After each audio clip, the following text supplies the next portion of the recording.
Okay, we are live now.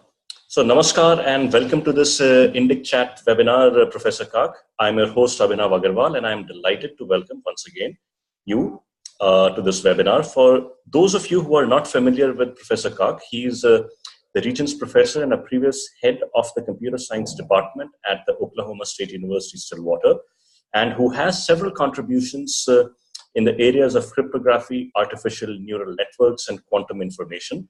In addition, he is a notable contributor and leading light on Indology and has several books on the subject to his credit. We had spoken with Professor Kak last year on his book, The Wishing Tree. We are now delighted to have him again, this time to talk about his book, The Loom of Time. Welcome, Professor Kak. Thank you, Abhinav. So your book, Loom of Time, that published in late 2016, early 2017, you write it's one of your most ambitious books, and you write that that reality is generated in a recursive fashion and you use this insight to illuminate many puzzles of history and culture. So let us start with recursion. First, could you explain what you mean by this recursive nature of reality, and how do we even begin to understand reality from that perspective? In my entire meditations on the Vedas, if you will, I've concluded that recursion is one of the central ideas of the Vedic system. And what recursion means is that there are structures which are repeated across time and scale. And of course, you have a Mahavakya, Yatta Pinde Tada Brahmande, as in the cell, so in the cosmos. And most dramatically, if you will, this was coded in the idea that if the sun and the moon are 108 times their respective diameters from the earth, and this is our outer reality, likewise, our inner lamp of consciousness is 108 symbolic steps from our earth, which is our body, which is why we had 108 beads in the Japamala, or 108 karanas, or dance poses in Bharatanatyam, and 108 pilgrimages, and so on. So basically the idea was that, look, things are repeated. And even in the idea of Samudra Manthan, or Amrit Manthan, right? You have the Devas and the Asuras, who are respectively our spirit and our body, embodiments of, in a constant churning, which is what creates all the wonderful possibilities. Likewise, there's got to be a constant churning within each individual, as far as the individual's sense that he or she is the spirit, or he or she is the body. And without such churning, you cannot obtain special or extraordinary insights. And if one tries to look for unitarity within oneself without looking at the actuality of the deepest unitarity expressed in this duality, there's got to be a duality. Without that, you cannot obtain amazing insights. So this is a constant theme, and this is a theme which helps us understand a lot of things, including what's going on in world affairs. You know, just a few years ago, 20 years ago, you had Francis Fukuyama write a book, The End of History, suggesting that now the Soviets were done and America and the West had triumphed, things would be all perfect. But that is in error, as we see now, with all the crisis that is taking place both in Europe and the United States. Absolutely, and I'll say that in your book, some of the statements are like riddles. For example, in chapter 2 and paragraph 5, you write that intentions, and I quote, "intentions cannot belong to the world of objects because they would then be subject to causality and thus not be free. They must transcend space and time and be a part of the order underlying recursion." Now, I have to admit, I felt like I was back in school inside, sitting in class, attending an electrical engineering and circuits lecture. So you will have to, explain this to us. Well, what I'm really talking about is that you have physics and all other subjects, and in these physics, there's no place for observers, right? In all these subjects, there's no place for individuals who can have freedom. Then how do we square that with the idea that we actually are free, right? So there is a problem. Freedom cannot be a part of any academic or intellectual framework. And so where do we find freedom?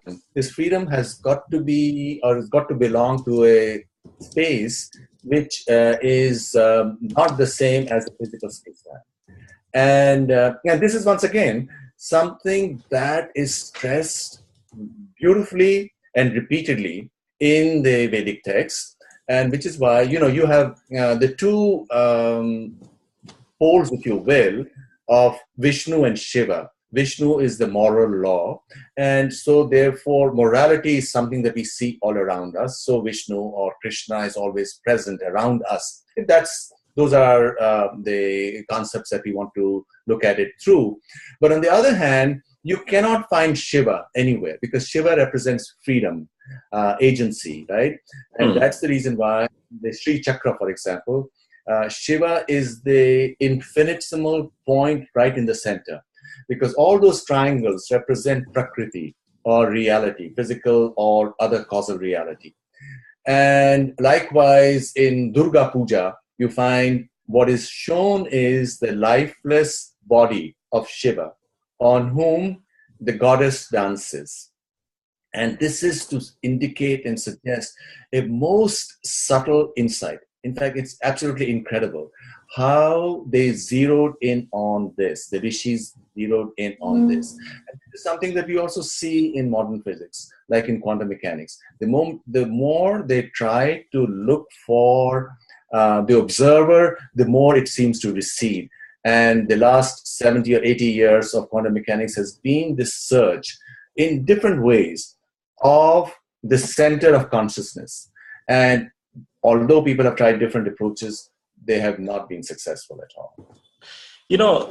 This brings me to this very fascinating excerpt I saw from the PBS documentary Closer to the Truth, and which you tweeted a link to, where you talk about the collapse of the superposition of the physical state as a result of the observer trying to observe that reality, or more accurately, you say the consciousness of the observer.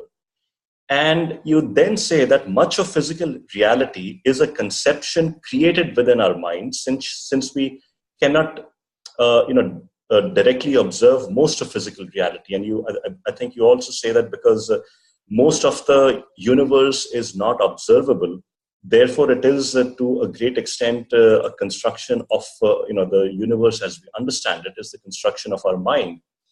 So. Just a minute back, you talked about Shiva. So can you explain how do you connect Shiva and the Shamshan with the duality of reality?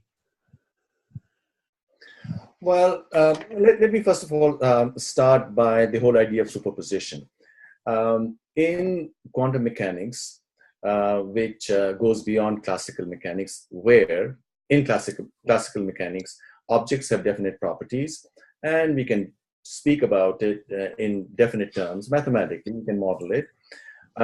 This crisis that physics encountered in the 1920s was finally overcome when Schrödinger said, well, the way forward is to look at an object as a superposition of many different possibilities. And in his own autobiography later on, he said that this insight came to him from the Upanishadic Mahavakya, I am Atma Brahma, that this Atman is equal to Brahman, has mysteriously the entire Brahman is mirrored in the Atman, right? So this is the idea that came to him. But having said that, the mind insists that things are discrete and separate, right? And therefore, our mind constructs its maps of reality and our understandings in discrete structures. So what one is trying to say here is that, look, reality is not discrete. Reality is not separate. It's not local, because classical physics is local. Things are isolated. In reality, they are not isolated.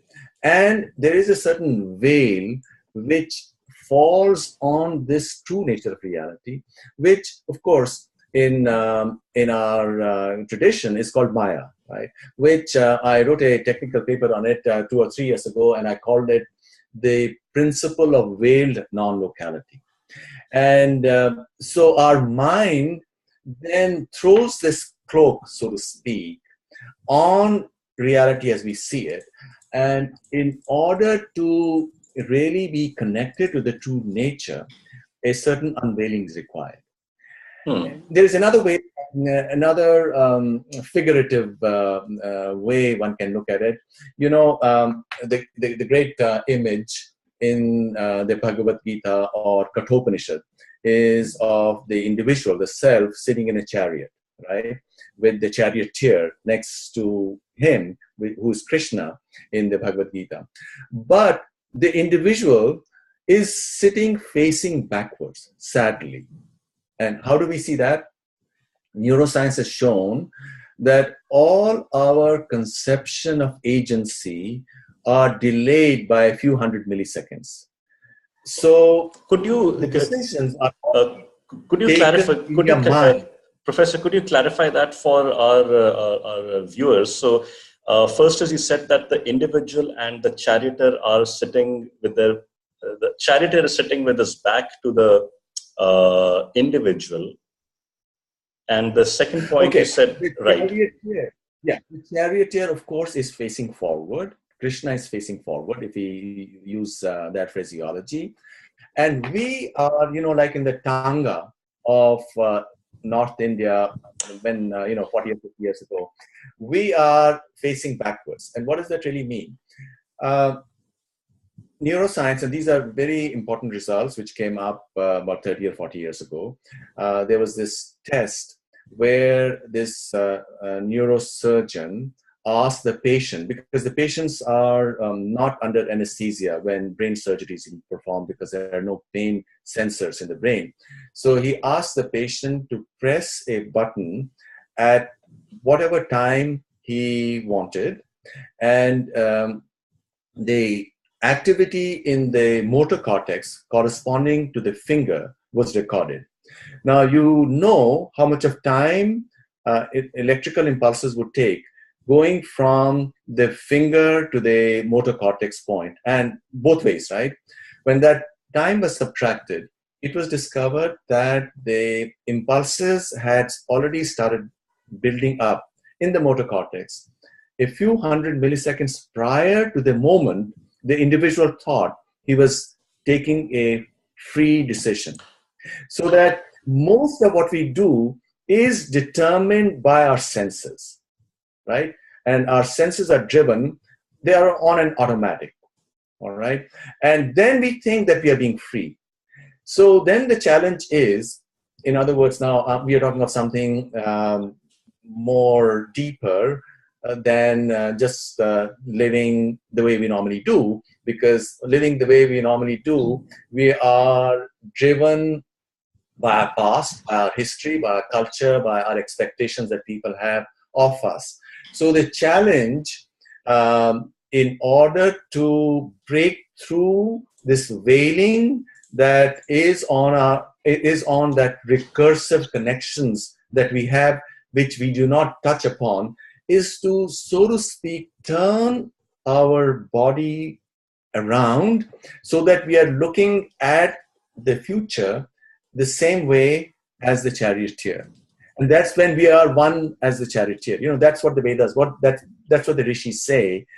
Find yourself. Once you find yourself, then Atman will be Brahman, right? Then you would have turned yourself into divinity. So this is a kind of a modern take on this, if you will.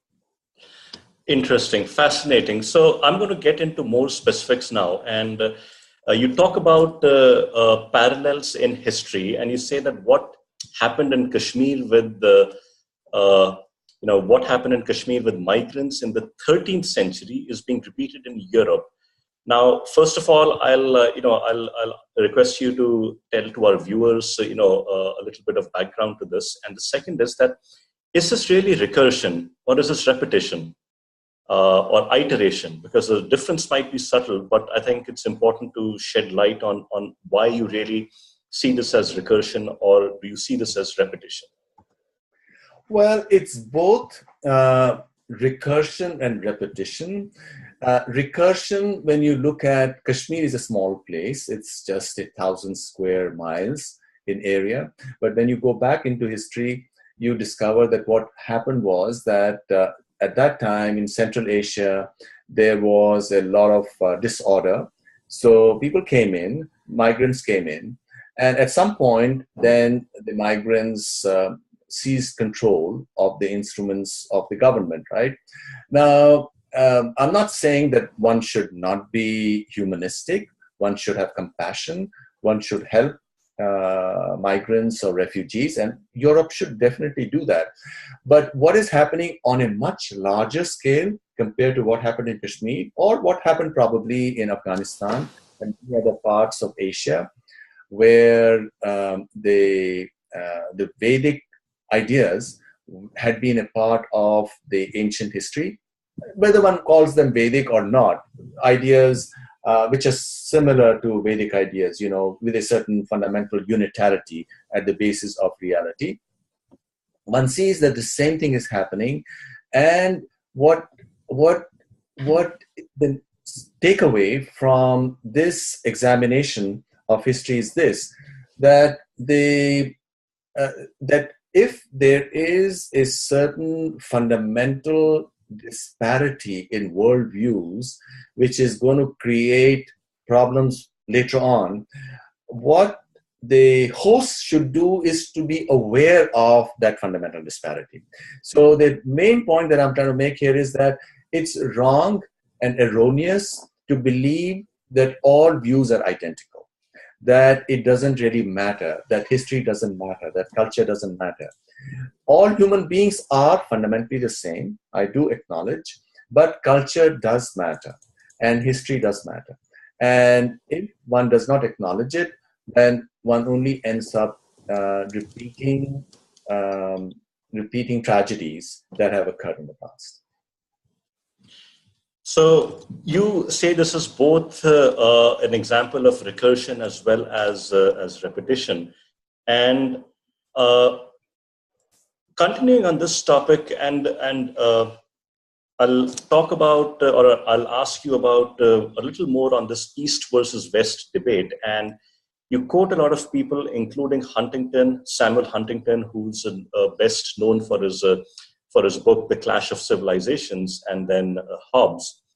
And you argue that the West essentially believes that the only way to keep the peace is through a dominant power that would keep all other countries or powers in awe. And you say that Huntington wrote that unless we hate what that we are not, we cannot love what we are. And later on in your book, you say that if you look at the left, on the other hand, at least in India, it has sustained itself on a narrative of grievances and victimhood.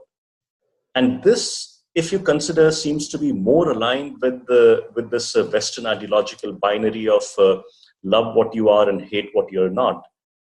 And at least in my mind, I feel this should pose a fundamental dilemma for India, since so many of our politicians seem to believe in somewhat of a very simplistic interpretation of Vasudhaiva Kutumbakam, all the world is one family.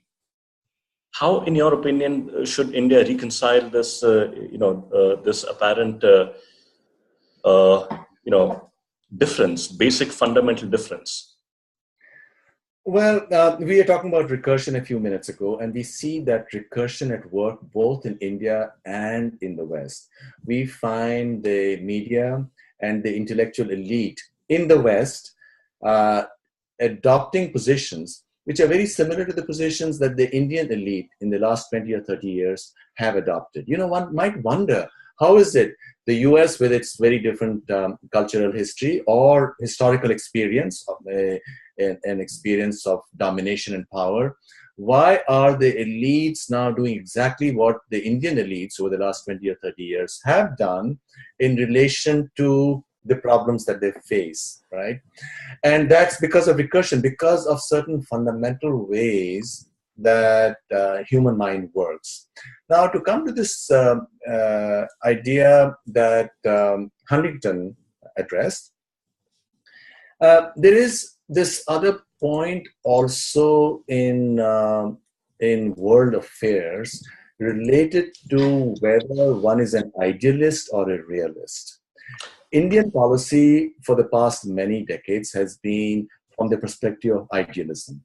And idealism is that, okay, you know, people are the same, or you've got to be nice, and then everybody else would also be nice, which I'm not saying that that's necessarily wrong, because there's got to be a tension between what the ideals are and what the acknowledgement of the actual reality is.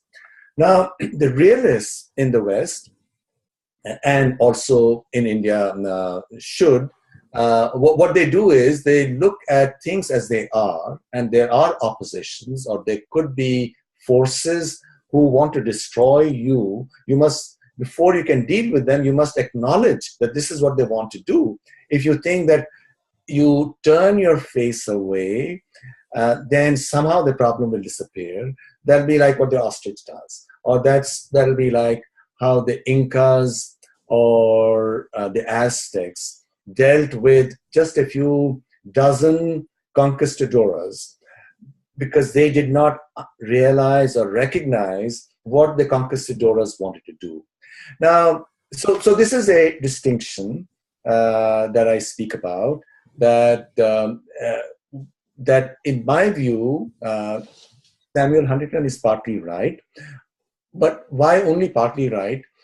Because what is happening in the West is that it has hollowed itself out in the last 20 or 30 years, following certain attitudes that have been created by its elites about itself. You know, a certain ideology. The West has developed its own ideology, which has taken society to identity politics, very similar to what has happened in India, right? In India, as we see right now, for the last, well, certainly 20, 30 years, with the whole idea of vote banks and this group or that group, or this quota or that quota, in a similar fashion, very amazingly, in the West as well, identity politics, especially in the last, say, 8 years, came to the fore, so that if you do not tip your hat to it, you don't even have a voice, as we see in the recent controversy about Mr. Murray speaking at Middlebury College, who was prevented from doing so, Charles Murray, or Ann Coulter this past week in Berkeley.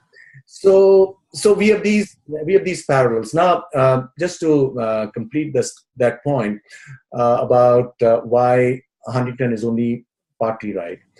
The hollowing of the Western perspective has occurred because of the endless repetition of the idea that everybody is the same and culture doesn't matter. And that was driven by the sense that, well, there were victims in the past, and you can prevent those tragedies from repeating if you do not allow a similar attitude of domination and so on, right? So if you look at everything in a level playing field, and besides, you have to make amends for what happened in the past, and therefore you have to have safe spaces, and you cannot discuss certain things, right? And so I think something similar has happened. So in many ways, what is happening in India is not really all that different from what's happening in Europe and the United States. And it's all not completely acknowledging facts as they are, and until such time that you do so, you would not know how to take the next step correctly. I have a couple of follow-up questions on this, because it's a very, very, I think, pertinent topic in India also. But the first question that I have is that to what extent do you think academia plays a role, either as an influencer or as as a battleground for the formation of these ideologies? Because you took the case of Charles Murray or Ann Coulter, who was prevented from, I believe she didn't end up speaking at Berkeley. And there is some amount of literature also in the field that says that how American academia was systematically taken over by a certain leftist ideology over several decades. Do you think this is in fact true, given your experiences or what you have observed in the US? And secondly, do you think this has been exacerbated in the last 8 years, this sense of identity politics in the US? Well, it certainly is true, because young kids spend many years in college and school. So the curriculum at school and the curriculum in college does influence the views of these impressionable young people. And the same thing happens in Indian universities, which is something that people, let's say in the early 70s, when JNU, for example, was created, the ones who wanted JNU to have a certain structure recognized that. And the excitement of learning new things can be like that second birth. Traditionally in India, you had certain ritual where you got connected to your teacher, which is called Janeu in North India, right? So the university entrance and you're walking through it is like that second birth.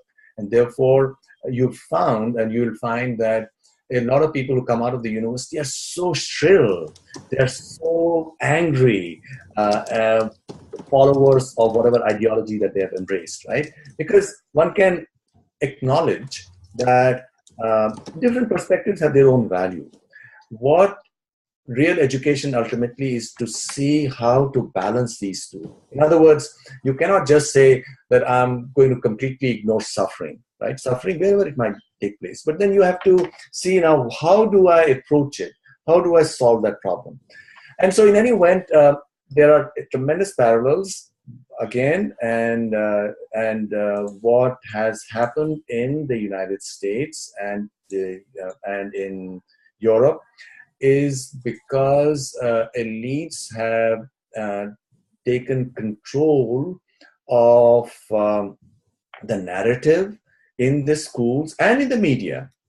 And in many ways, Mr. Trump's election, given, is a kind of a reaction to it, and which is astonishing, because here is a person who is not able to articulate very clearly as to what he believes in, and he's bombastic, and in certain things he's really crude.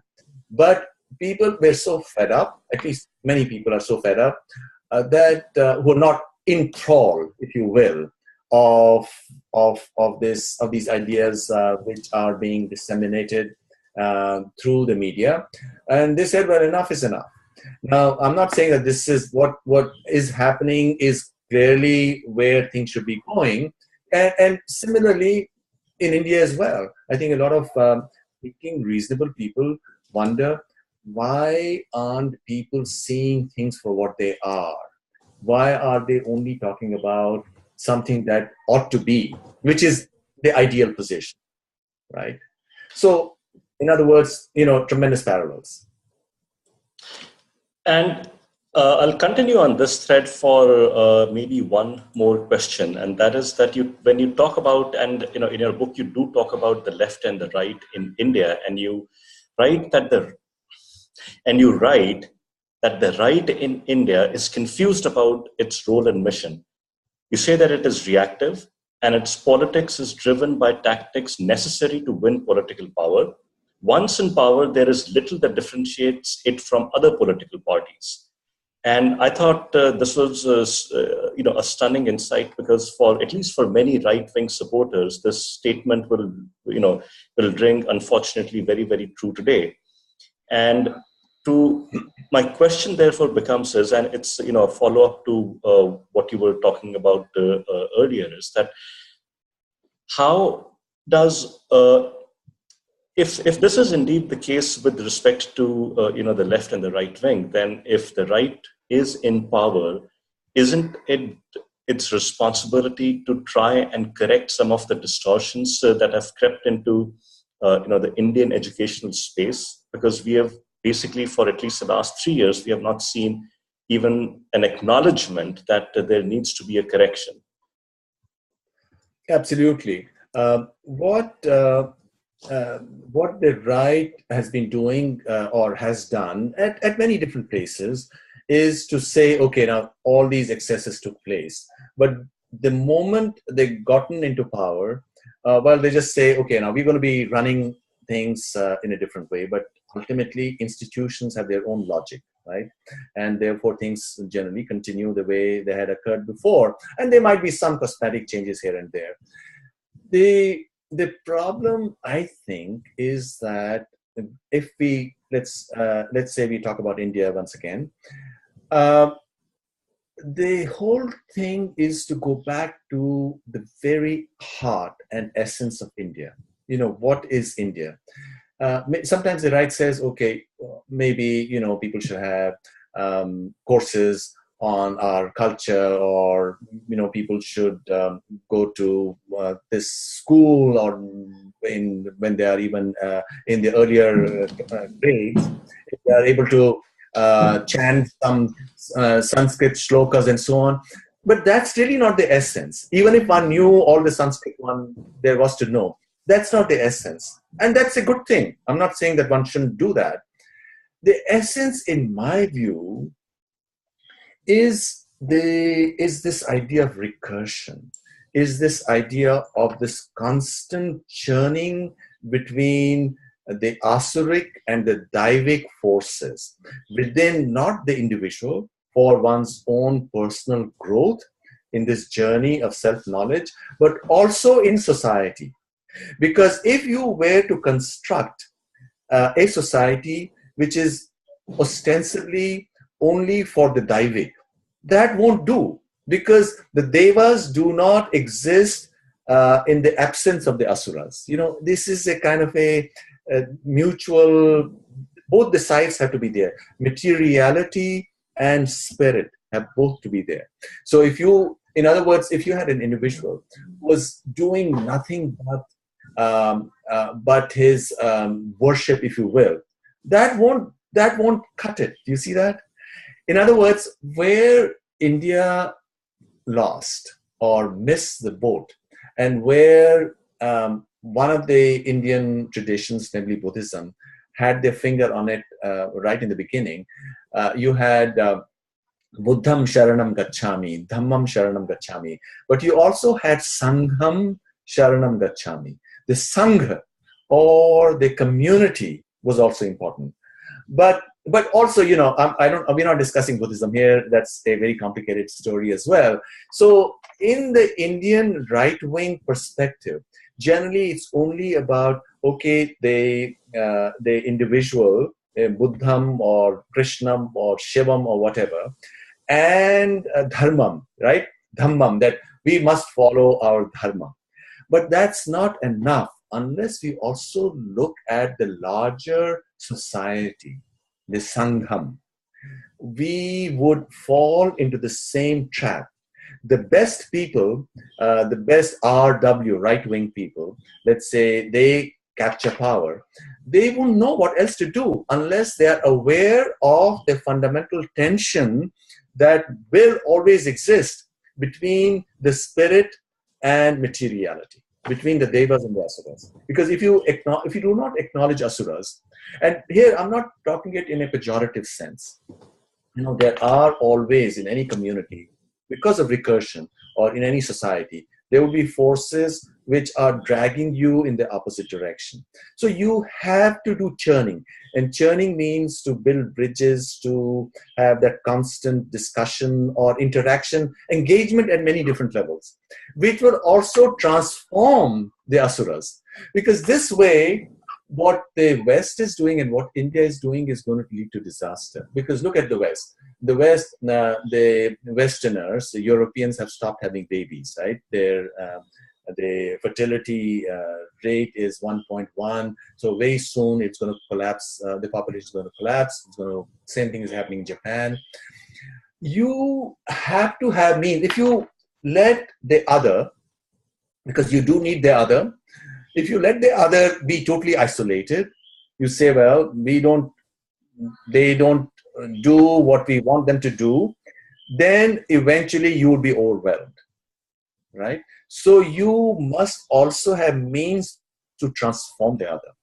And the same in India. You cannot say that, okay, here are we, and here is the other, and the other is unreasonable. But how do we also do whatever needs to be done to transform the other? Now, this is a very revolutionary thought. I don't think the RW or the larger community has thought of it, because for whatever historical reasons, Hinduism is also seen as a sectarian, different from the others. But really, Hinduism is a universal tradition. It's not a religion like others. Do you see that? Because it says, it's not an ideology that you have to do this or you have to do that, or some confessional, you have to believe in X, Y, and Z, which is what other traditions do. What Hinduism is about self-knowledge. It has the capacity to include everybody. So only if Hinduism, if for whatever reason, RW, the right wing in India, is primarily Hinduism, it's got to transform itself so that it then gains the capacity to transform everybody else. It's only when Hinduism, because of its extraordinary insights not only in terms of spirituality, but also in sciences which are coming out, for example, even the Indian tradition of physics, as in the Vaisheshika Sutras, Indian physicists themselves are not aware of it. It's sort of incredible how the best in our society have turned our back to the wisdoms and insights which are inherent in our tradition. And then they're getting a second-hand or third-hand look at it through books written by Westerners who might be well-meaning, but who are really not connected to the very heart of the Indian civilization. I think this is a topic in itself for a discussion and a Q&A for an entire hour in itself.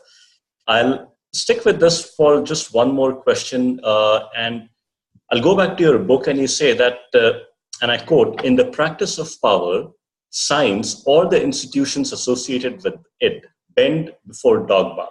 We saw this in medieval India, and we are seeing it in Europe."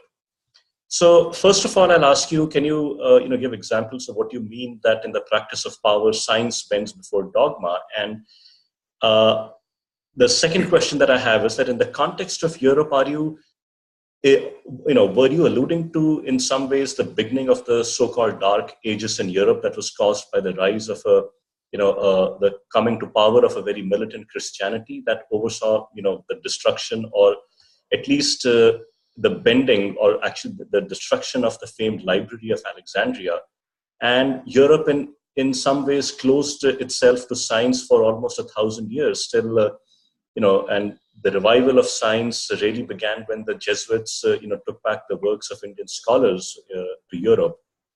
Can you elaborate on these points, Professor? Yes, Abhinav, I agree that the Dark Ages in Europe were set in motion, if you will, when Christianity triumphed, because it is a dogma which in Christianity eventually it embraced Aristotelian view of the universe, but that was a fixed view.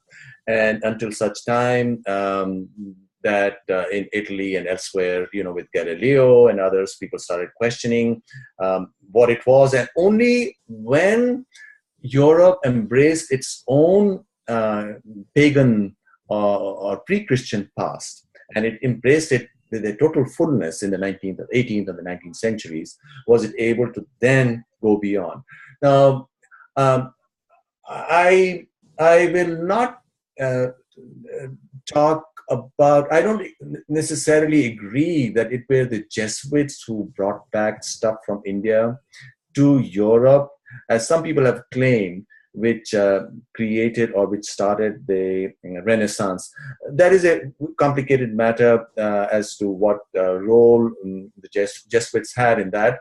But if we leave that aside for the moment, if you go to USSR in the 1930s, the USSR biology was set back because they embraced Lysenko. They embraced a certain view of evolution, which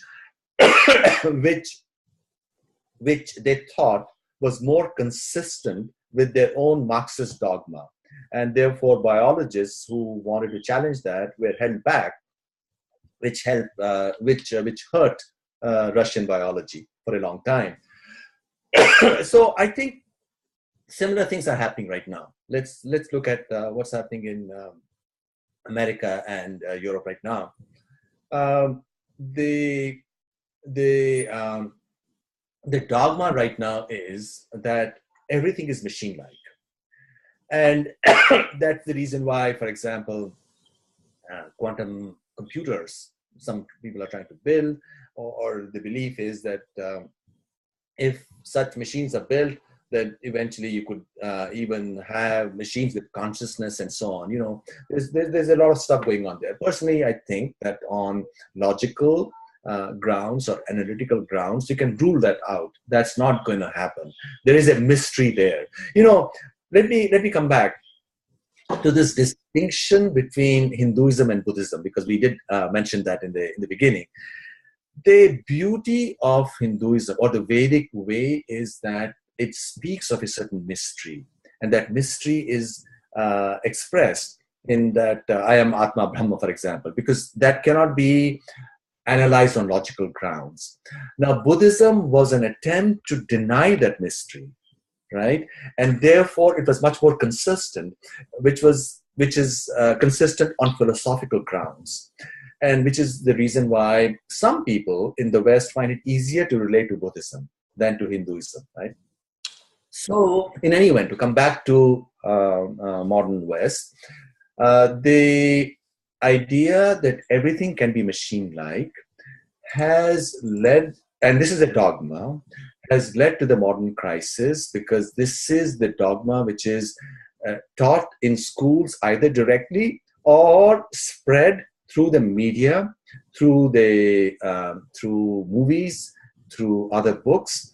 And this has led to tremendous depression, if you will, or hopelessness in the hearts of young people. They say, well, if there's nothing to our lives excepting our bodies, then maybe life is not worth living for, beyond sensations. So you get into sensations as early as you can, right? But after some point, it doesn't provide you the sense and meaning that you're looking for, right? So this particular dogma is what is hollowing the West. And some of the most passionate in the West are turning to emotional dogmas from the East. I shall not name them, even though they might want to destroy the world, because at least there is some commitment to a mystery. Do you see that? And so, given all of this, I personally, I think this is the time for the universal idea that the rishis came up with, which is non-sectarian, which I think has in it the capacity to address the modern crises that are taking place. A crisis set forth by increasing automation, because humans are going to become redundant, right? Most of what we do normally will become replaceable by robots and other individuals. The question would be, who are we? What are we to do? Where how is society to be taken in one direction or the other? Do we follow the Western elite guy whose intuition is that really we are nothing but machines, and somehow what we have to do is to make people live through life through sensations. I remember something very interesting I came across on TV in the late 1980s. And this was a program. There was a dean from the College of Education at Harvard University. In this discussion, she was saying that, look, we in the West want children to have sex sooner, maybe not at 13, but at 12, because in Scandinavia, they have it at 12 and they have less aggression.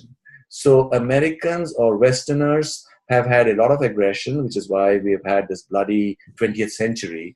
In order to forestall that in the next century, if somehow things are so arranged that young people can start engaging in sex, right, at 12 or even sooner, then that aggression would go away, and therefore society will be organized. In other words, they're looking at bodies, that is, individuals as nothing but bodies, like what other animals are. But what the Vedas address is a certain mystery. And there is a lot of stuff, a lot of counterintuitive stuff which you cannot understand from the machine paradigm, which can be a discussion, a long discussion, all the counterintuitive stuff that we have related to the speed of light, related to other stuff in the Puranas and so on, which sadly Hindus or Indians themselves do not understand or misunderstand. If only we were to decode it, I think here we have an extraordinary framework, and we are not speaking of it just because we are being, let's say, narrow-minded that it came from India. It doesn't really matter where it came from. It is a kind of a universal wisdom path. And right now, more than ever, we need it, not because the West has not had its own tradition of wisdom, and there have been sages in the West as well, but right now, the Western academy, the Western media, the Western intellectual space has been captured by people who believe that there is nothing like the spirit, and we are nothing but our bodies, which is in a tragic way leading to drugs, opiate addiction. People are dying, they're dropping like flies, and they're dropping like flies because they say life is not worth living. This is the whole topic on and how academia has a role to play. I think is worthy of an entire session in itself. I'm going to talk about, you referred to how in the Soviet Union, they went off on a wrong, sort of a wrong track, orthogonal to the theory of evolution. On the other hand, you also have the example of the table of periodic elements by Mendeleev, and you had written in Swaraj magazine that he was, this was inspired by Sanskrit. And do you want to tell our readers what you mean, our viewers, what you mean by that? There is some, I'll let you talk about it. Okay. Well, in the 19th century, some of the smartest people in Europe were attracted to India because the Europeans discovered India in their imagination, and they found all this amazing stuff. Even Voltaire, for some time, they thought that India was the place where everything came from. And then there was a reaction. There's all this churning. You firstly say great, and then you turn back. And then they said, well, it actually, the Indians themselves were Europeans who moved into India, and then this whole conception of Aryan invasion theory, etc., was formed, and then Indians embraced it, and then they thought that they were sort of inferior. And you have even Jawaharlal Nehru in his autobiography and Discovery of India as well, mentioning somewhere that Indians felt that they were, way down, maybe the sixth or the seventh in this hierarchy of peoples in terms of their ability for various racial reasons. So in any event, the 19th century was when India was this great beacon of light, and the smartest people were doing Sanskrit. And Mendeleev himself was not a scholar of Sanskrit, but his friends were. I think he was at that time in St. Petersburg. And he looked at the Aksharmala of Sanskrit, which is a two-dimensional thing. And at that time, there were certain questions related to certain elements as to whether there were going to be certain other elements related to these with certain properties. But the moment this fundamental intuition or insight that, well, just as uttered sound is two-dimensional, perhaps uttered atoms also have a two-dimensional structure. And it was that insight that he held on to. And in fact, once he had this insight, he postulated 5 or 6 different atoms, which he gave Sanskrit names in terms of Pratham, Dvitiya, and so on. And then later on, they were discovered, which is what sealed his model. Then people said, yeah. And then the Europeans and Indians themselves forgot that the inspirational point was the Aksharmala. Now, of course, just to tie this thought up together, one of the most astonishing insights that you have from the Indian sciences, sometimes in India, people conflate sciences with bhakti. We have the Indian Shastras, which are absolutely incredible. The Shastras, for example, Vaisheshika, or Nyaya is logic, or Sankhya is creation, both at the individual and the cosmic level. Or you have yoga. And yoga, as we know, is conquering the world. Even in Iran, it's one of the most popular things going on. And yoga is really, what is yoga? Yoga is Hinduism in practice, right? And then you had Purva Mimamsa, which was tradition, and Uttar Mimamsa, which was Vedanta. The whole idea was, these are all sciences. There's no divinity, etc., which is brought into this. On the one hand, you had Nyaya, which is words and their structure, right? Logic. On the other side, you have Vaisheshika, which are atoms, right? And their structure was to be similar. So what the rishis saw, why only 6 darshanas? The rishis said, well, let's suppose you're in space. You're in a crystal cube. There would be 6 sides, right? You would be standing on one side, which is the floor, which is Purva Mimamsa. Then you have one sides opposite to each other, which are Nyaya and Vaisheshika. 2 other opposite sides, which are Sankhya and Yoga. And on the ceiling, the biggest question that you can ever ask for is Vedanta, right? There can be only 6 sides.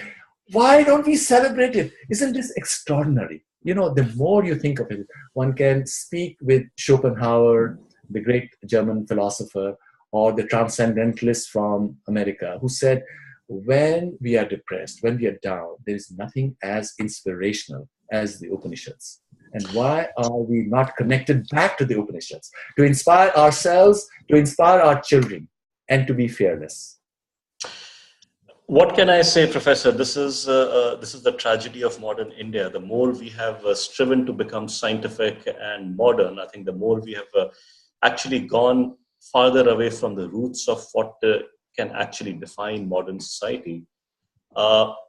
We could go on, for a long, long time on this, but I do want to open this up to our viewers today.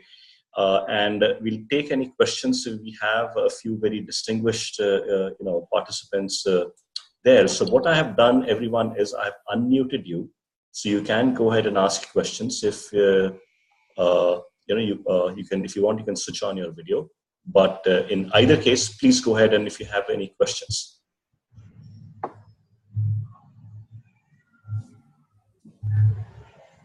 Yes.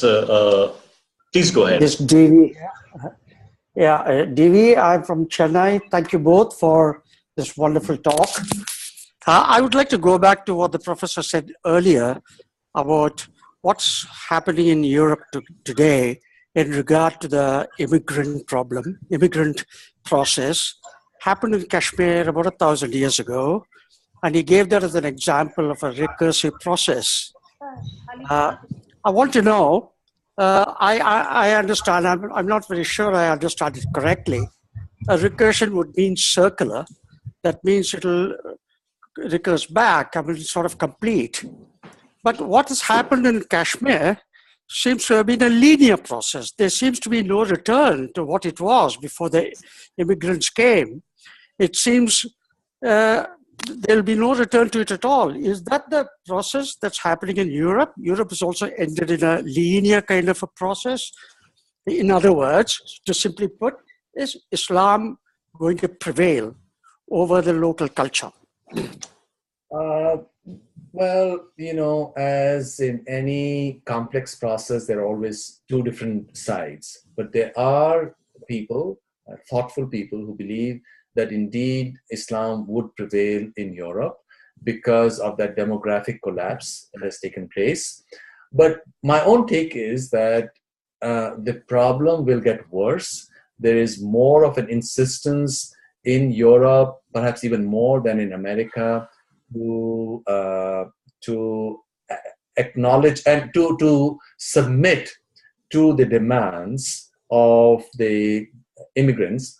For example, the Austrian president 2 or 3 days ago said, well, maybe all Austrian women should start wearing the hijab in order to forestall Islamophobia. That if there are some people who are looking at Muslims in a negative way, and if you cannot completely eliminate that, then every person in Austria should start wearing the hijab. And something similar happened in Kashmir as well, because if you look at Kashmiri histories, and as you know, Kashmir was a great place of learning. You find that Kashmir had a great tradition of dance and music and so on. But after Kashmir became Islamicized, Kashmiri Hindus themselves stopped all those arts.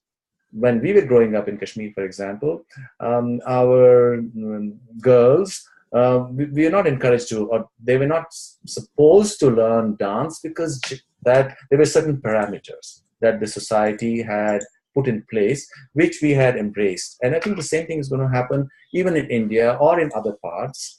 And to that extent, yes, it is a sort of linear. But what is probably more likely to happen, because I think Europeans and Americans are probably much more aware of history than Indians are, because there's not that much of manthan going on. And that's what we need all the time.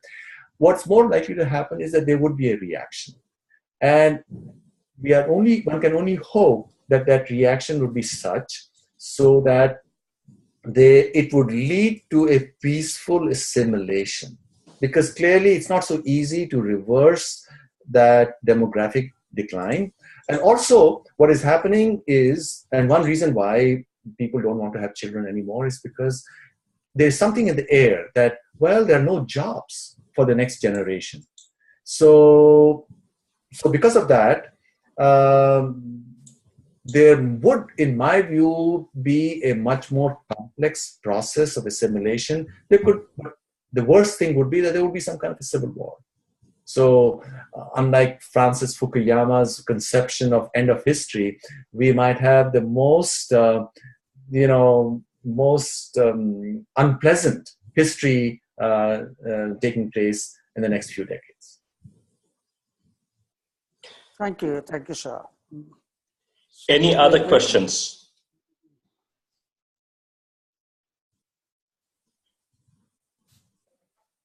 I'm sorry. Yeah, please go ahead.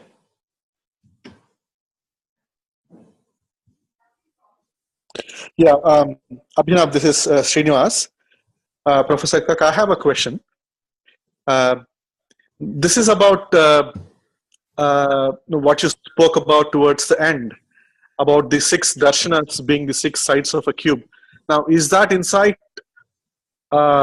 found in some of any of the Indian texts, or is that your insight? I just want to ask that. No, it's not found in the Indian text. There's a lot of stuff which is not explicitly stated.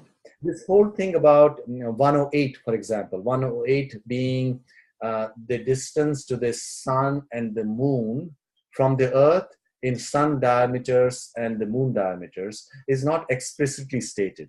And in fact, my own discovery of the astronomy of the Vedic period on which I wrote the book in the 1990s, called The Astronomical Code of the Rig Veda, was derived from my reading this, because there are so many indirect ways it's already out there.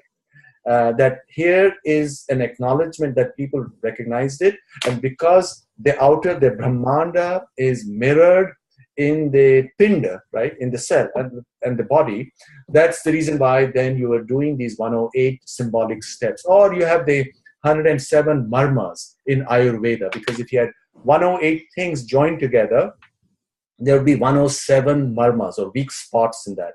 So there are lots of hints. So there's no specific place where these 6 sides to the cube are stated, but I think it's all there for one to see. And there's so much more to see if only we were to look at the text, not just the Vedic text, but also the Puranas. Puranas have a lot of amazing wisdom, which because they mix so many different things.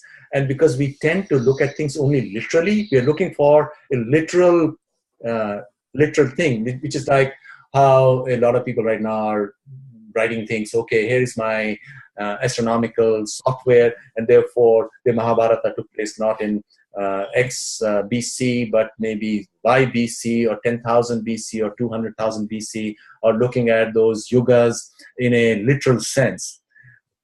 I think a lot of that is sadly a waste of thing, because you've got to bring in evidence from so many different places, so that it's all interlocking. We can't just do things because they tend to push the ages further and further back in time.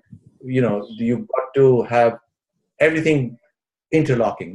There are other evidence, for example, the genealogies in Brihadaranyaka Upanishad, then other Puranas, which also must square with these reassessment that some people are trying to attempt.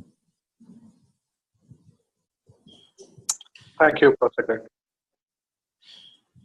Okay, we may be able to take one more question. If not, then I'm going to close this today's Indic Chat webinar, and we will put this up on YouTube to be available for everyone, and also share a link out. So if there are no more questions, going once, going twice, going thrice. Professor Kak, thank you again. Thank you. Really enjoyed it. Wonderful. Thank you. Thank you for wonderful. Thank you, sir. Thank you. Thank you very much. Thank you again, and thank you, Professor Kak, for this fascinating, set of answers you gave. And thank you, everyone, for joining in today. Thank you. Good evening and good morning. Thank you.